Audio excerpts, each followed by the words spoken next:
Welcome back to the next part of this episode of Frontline. The cover, and Samuels is... And now Stone lifts his head up. They can beat the cartel any time they like. It's clear to me the agenda runs so deep. The confidence in Stone is so great that this is a war the Resistance cannot win. Shane trying to get in there. Look how Stone is continuously making eye contact with Shane. Stone started his career as one of Alex Shane's bodyguards in the old FWA. As did Leroy Kincaid, Alex's partner.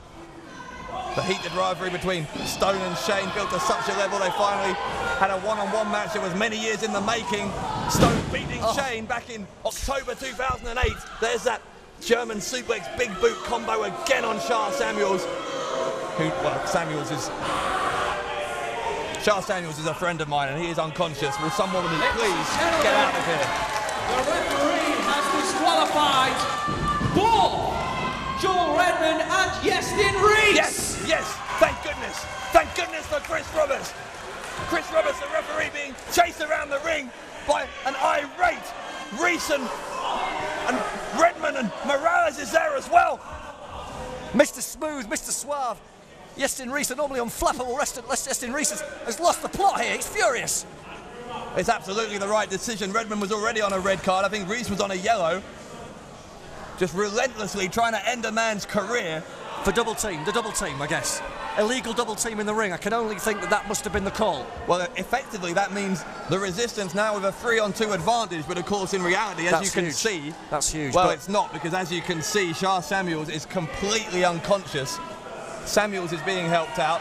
He's not going to be able to continue, which means, in effect, we are down to 2 versus 2 for the agenda. It is Martin Stone and Dave Morales for the Resistance, Alex Shane and Leroy Kincaid. You know, in amidst all the drama going on here, one point that hasn't been mentioned is one added stipulation of this match is if the Resistance were to win, then Leroy Kincaid would get a title shot, a rematch against Martin Stone at Hope and Glory on August the 28th. Morales given a yellow card. Apparently that's his first breaking of the rules. That earlier yellow card I think was actually Reese's. I called it wrongly at the time. This place is absolutely seething. It's pulsating in here, Dave. Oh, and that was nearly it. That was almost the end. I think the only saving grace here for Kincaid is he's fairly fresh compared to his teammates. He's not been in the ring that much. Oh no, Stone is picking up Kincaid. Goes for a suplex. I thought for a second he was setting him up for the London Bridge DDT. I'm looking at every single fan, every single face of every single fan here in Sports Nottingham.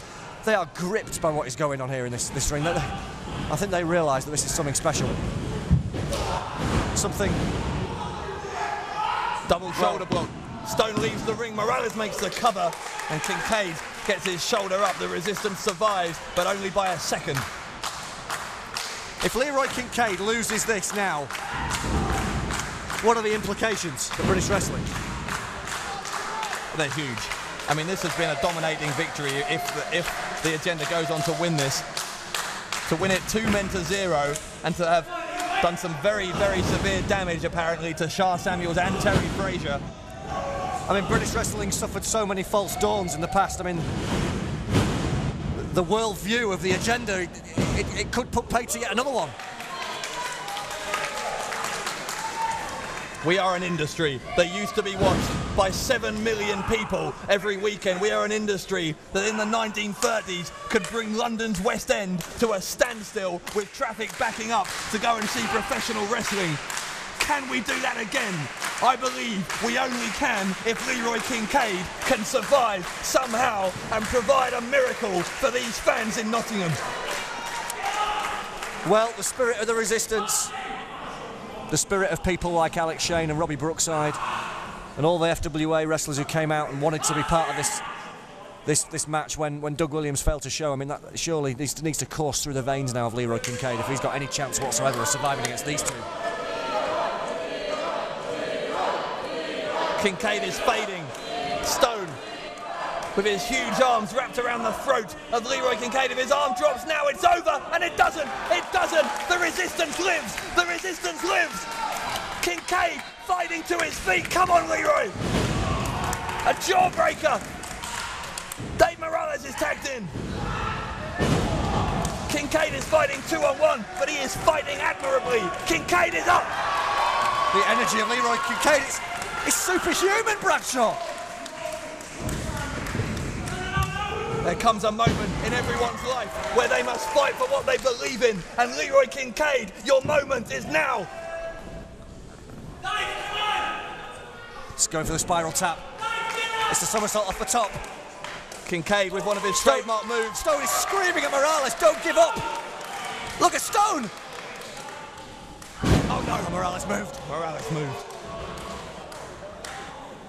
I'll tell you what, the human hate machine, he may be powerhouse, he may be an incredible brawler, par excellence, he's impressive with his stamina and his conditioning. He could make it in America, there's no doubt about that.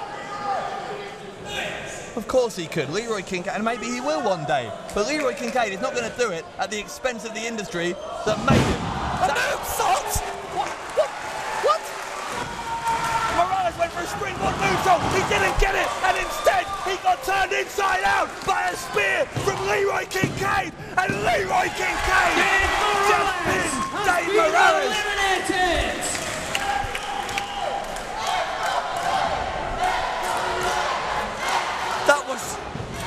That was incredible! It's 1-on-1. It's Stone versus Kincaid. Have you ever seen a walk like this? Kincaid is lining up Stone. Go on, Leroy. Oh, Leroy no. Couldn't get it. He couldn't get it. Ladies and gentlemen, the referee has given a yellow card to Martin Stone.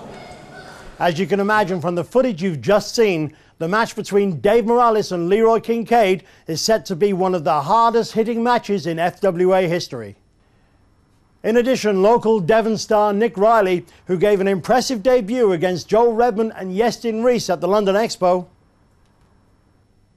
will team with one half of the cartel, Shah Samuels, in a tag team grudge match.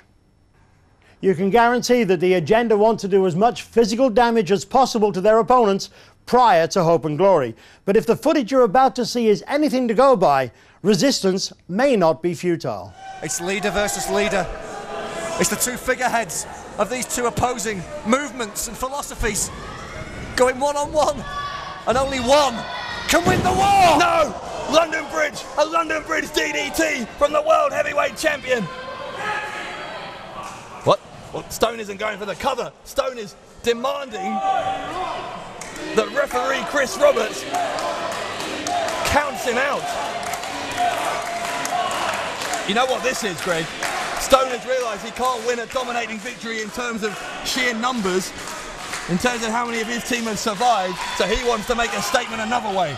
Well, British wrestling tradition, we're talking about something what he's against. I mean, it used to be, a fall or a submission or a knockout. Maybe that's what he's trying to do. Maybe he's trying to beat Kincaid in a traditional British wrestling way, just to make even more of a statement. Oh, hang on, he's got the microphone. How ironic that Stone would want to beat him in a traditional way. It's futile! Stone with that mantra of the agenda. Resistance is futile. Oh, Kincaid! Kincaid rolled him up! Kincaid has got him caught! Kincaid! Leroy Kincaid wins for the resistance! Oh, Stone doing a number! Stone doing a number on Kincaid! Here comes Shane! Here comes Johnny Storm! The entire FWA locker room emptying out again! Ladies and gentlemen, the winner of the match for the resistance, the leader of the resistance, Leroy Kincaid!